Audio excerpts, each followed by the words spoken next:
Aleksandar Zograf, detto Sasha, benvenuto, ben trovato a Sconfinamenti. La prima domanda riguarda una breve storia dei comics in Serbia. Se ci racconti che cosa succede nel tuo paese, quali sono state le origini, le trasformazioni e che cosa succede oggi. When we speak about comics in Serbia, we have to think about proto-comics from the 19th century. There were a lot of proto-comics reprinted from France and from Germany way back then, and occasionally the local artists would start to do it. And but the main event was in the mid-30s when the most important, most influential daily paper Politica started to publish American newspapers comics. It was at that moment a lot of people who just maybe saw the comics for the first time in their life, the modern comics with the comics balloons and everything. They felt an urge to start to work on their own comics, and many of them were publishing them. So there were almost, I think, every daily paper in Serbia, and a lot of the weekly magazines and different magazines have started to publish comics by the local and by the foreign artists.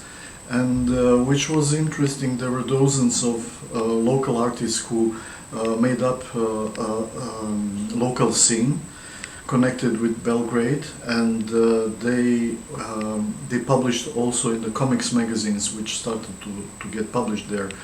It was a predominantly rural country, which means that most of the people lived in the villages and not towns, but still somehow the comics were catching up very fast, and they were growing in popularity as the time was passing. So it was a curious phenomena in this country, and a lot of the local artists were actually Russian immigrants who came after the Russian revolution in USSR, and they have started as refugees. They were working on just any job available, and one of the jobs were drawing comics. Comics were quite popular, and it was kind of a interesting thing to do at the moment. So the whole scene was erased from that, and the very important break was the Nazi bombing of Belgrade in 1941, when the National Library was burned with the entire collection of the publications from the pre-war times, including all the comics.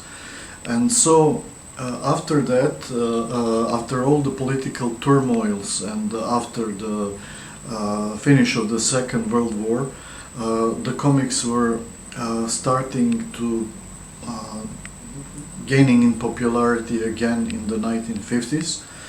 And after the Second World War, there was an entire scene which was growing up in that part of the world, and a lot of the artists started not only to publish in Serbia but also abroad.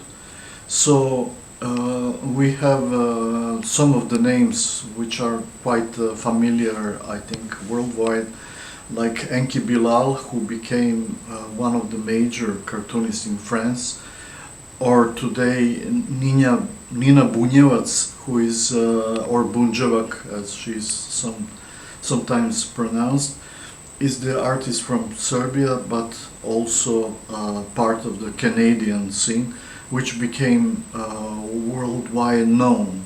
So it's the part of the world which is quite keen on comics, I should say. Il giornalismo a fumetti ha una lunga tradizione, una lunga storia, ma che cosa rappresenta per te? My approach to comics is kind of a comics journalism. I don't call it that way, but in many respects I was trying to actually record what was going on around me, and you may call it comics journalism if you like. But the interesting thing is that I have started as while I was actually exploring the dreams. I was trying to depict some of my interesting dreams in the form of comics. But then, when the reality became even more strange than dreams itself, in the early 90s, with the start of decomposition of Yugoslavia, I turned most of my attention to real world and to real events, and that is how I started to make a notice about what is going on around me, and it became important part of my work. Parliamo delle tavole che abbiamo scelto per la tua partecipazione in questa grande asta. Queste meravigliose postcard from Beirut, from Quarto Latino, from Vienna. Come sono nate? Come si svolge il tuo lavoro, Sasha? While collaborating with magazine Internazionale, I have published a number of pages which were called Cartoline da, and which were actually referring to some of the places that I visited. And when I'm exploring the places that I visit, I usually don't have a plan. So sometimes I just go there and I try to see if something will happen, and later make sketches and script. But sometimes before I go there, I do research and find some of the elements which I think would be interesting for the comic. So it's basically connected with the reality that I came across in my journeys.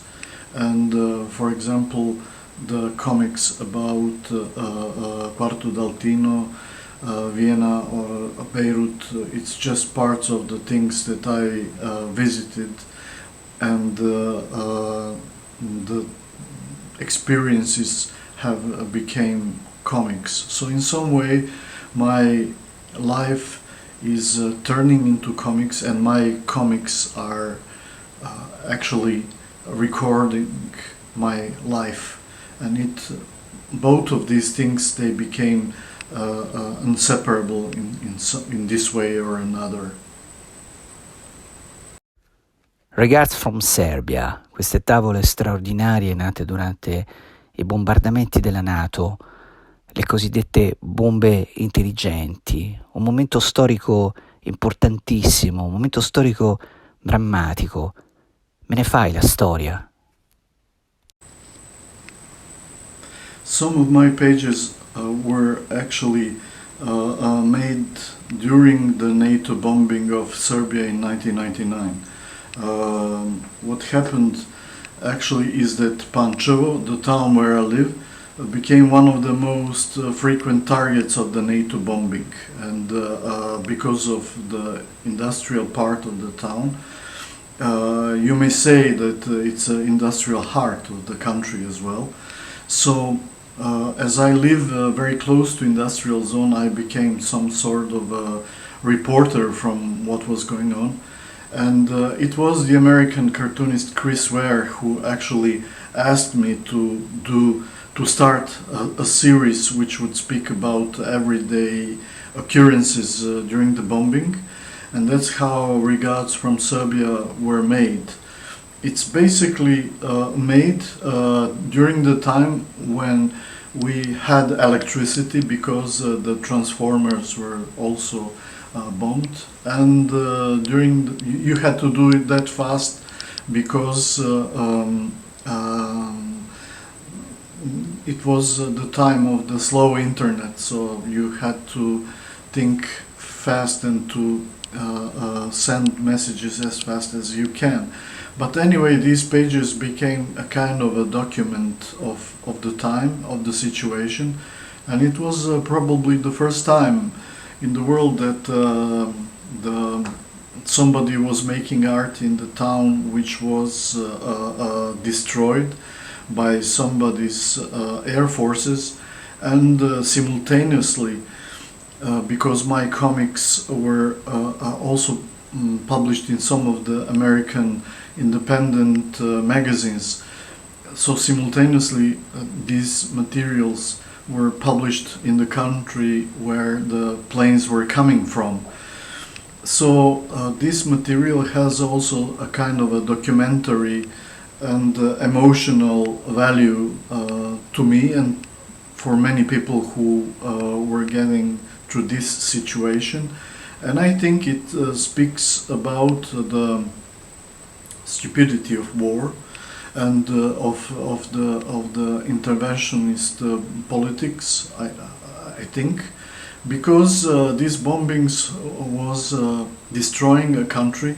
It was destroying infrastructure, while the people on power, like Milosevic, to whose politics we were opposing all of the time during his rule, they were getting only stronger. So it's an absurd situation, and I tried to depict this Kafkaesque situation with some humor and with some kind of feeling of losing of just any kind of illusion after all. Sasha, ho letto da qualche parte della tua passione per Roberto Raviola, detto Magnus, in arte Magnus, la tua passione per Alan Ford. Da dove nasce e che cosa ritrovi nel segno di Magnus, nel tratto di Magnus che ti appartiene o che magari ti rappresenta? One of the influences on my work was Alan Ford. Why Alan Ford? It's because it was the cult comic in the Balkans, in Yugoslavia, in the country which was called Yugoslavia. I think it was even maybe even bigger than in Italy. Certainly the most famous of Magnus' works. And when I was a kid, I was influenced by its raw humor, by its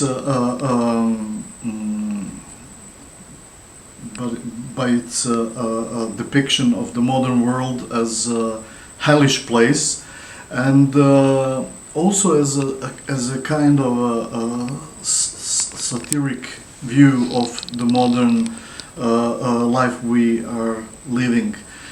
And the great thing about Alan Ford is that it was in the early 70s, starting from early 70s until now, it was reprinted over and over again, these original stories which were made by Magnus. And it influenced also many forms of art, including cinema and theater, and comics, of course. So I was one of the people who was, as a kid, who was inspired by these stories, and who was not aware actually of the American underground comics at that time, but who was very much under the spell of the Italian satirical comics embodied in Alan Ford stories. Hai inventato The Kitchen, uno strano esperimento dove tu produci anche musica, fai musica. Che cosa è The Kitchen? For many years I was trying also to inspire younger people to start to do their own comics, and sometimes it was done without any sort of the institutional help or aid or funding.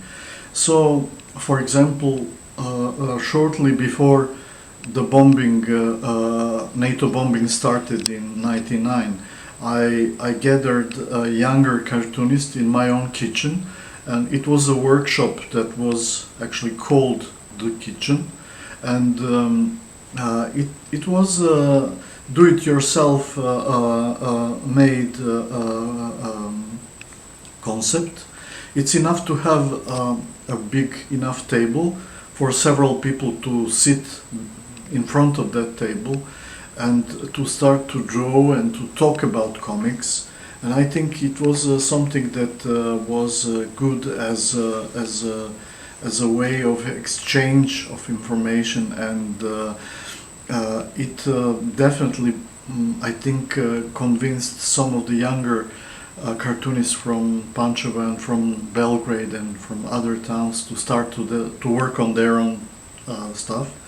And we also tried to be not just tied to comics. We a lot of the members of this informal group were also in bands, so we also played music together, and we did some recordings. And also when we did the exhibition of the kitchen workshop, we also invited some of the young bands to play. So it was like a compost of different media, going from town to town and from exhibition to exhibition or festivals. And we tried to communicate these ideas with anyone who was interested enough to hear about it and to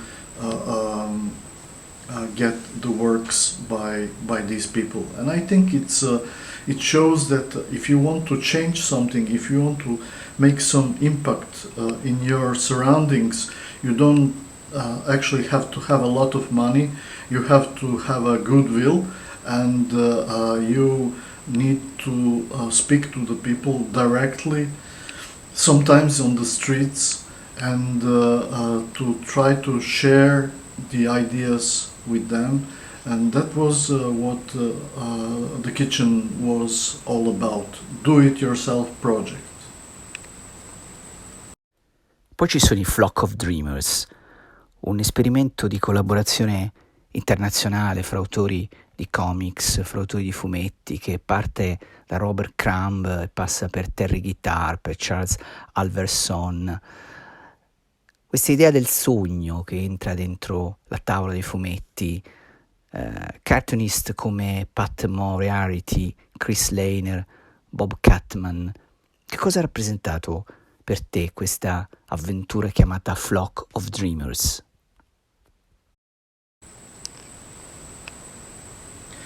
Just as the reality was important for me, so was the dream life.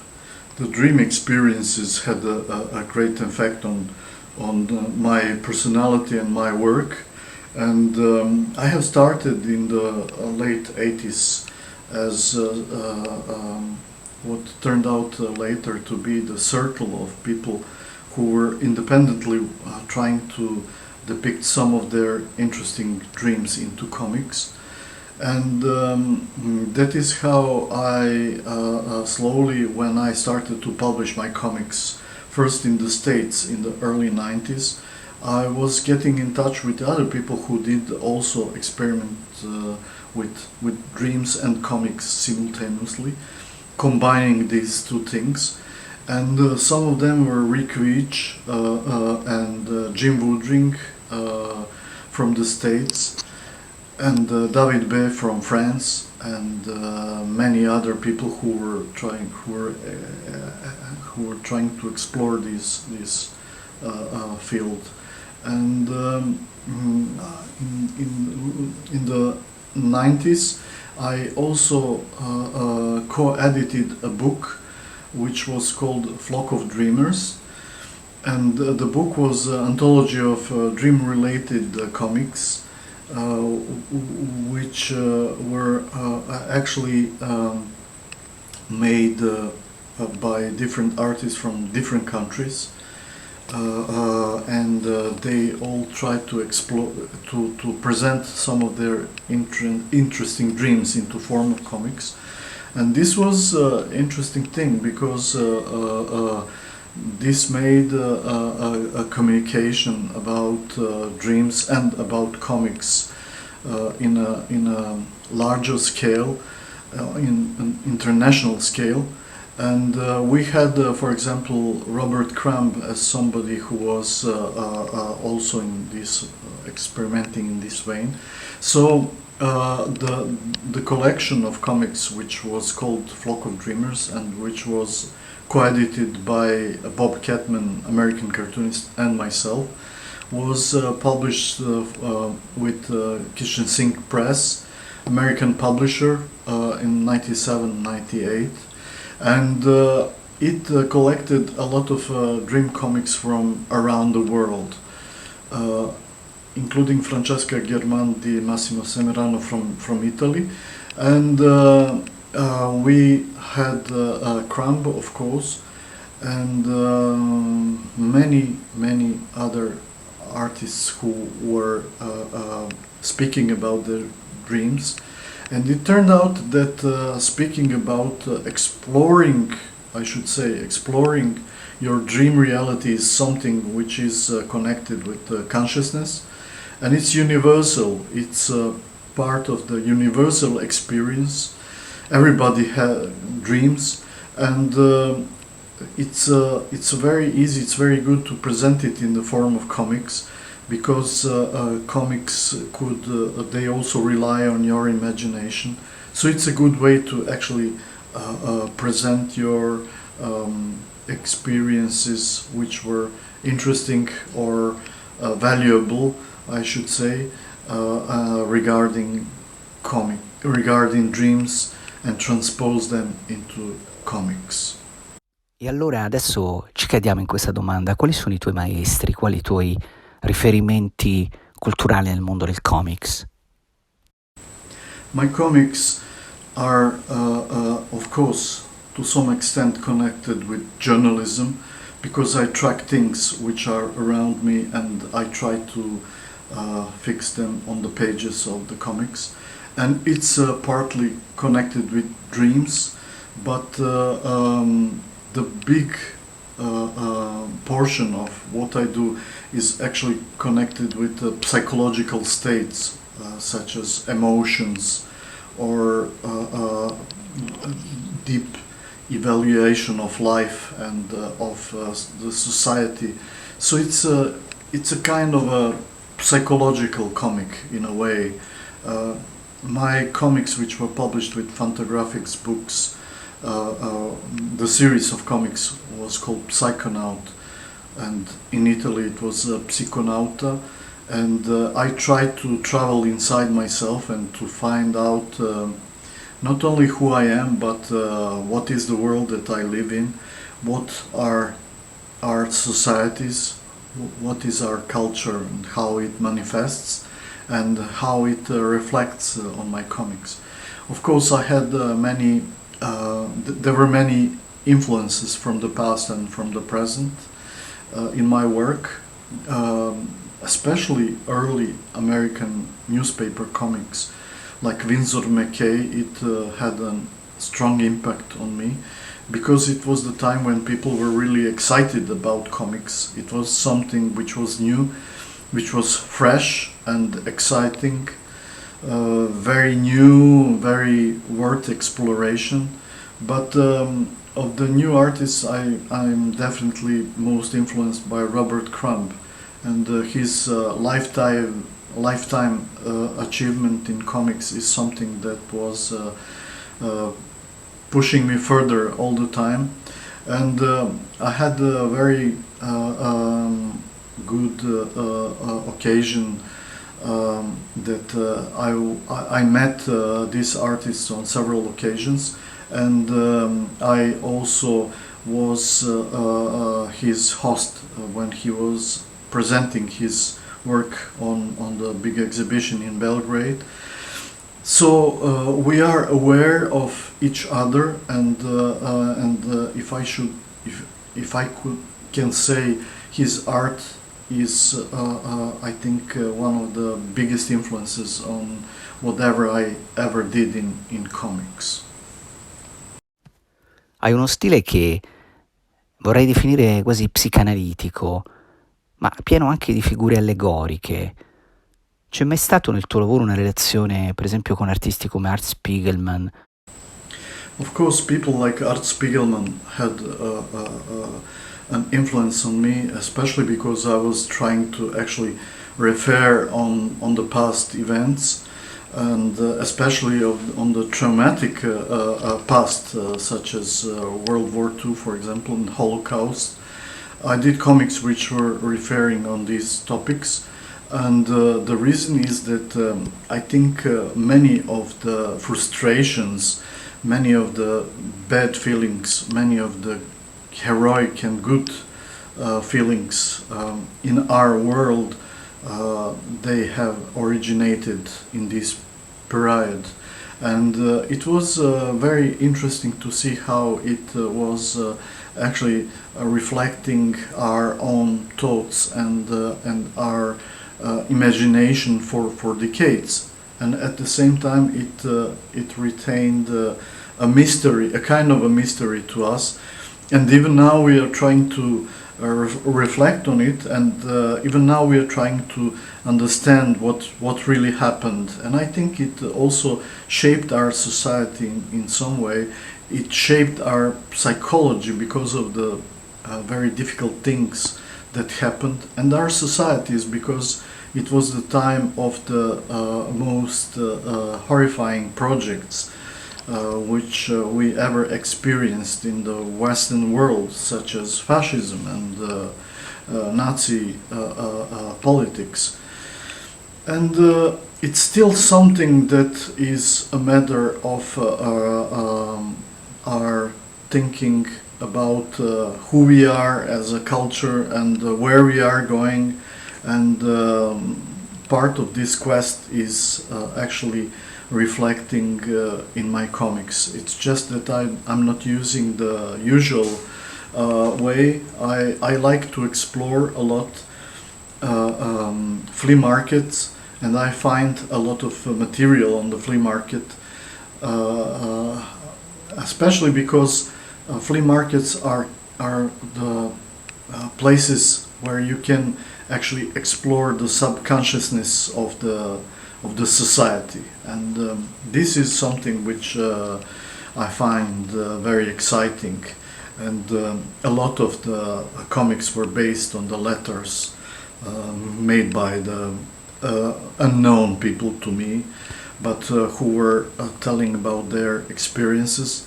And I found some kind of challenge to actually deal with the forgotten things, deal with the forgotten stories, and to revive them and make them alive for our generation of people. I think it's something which is not only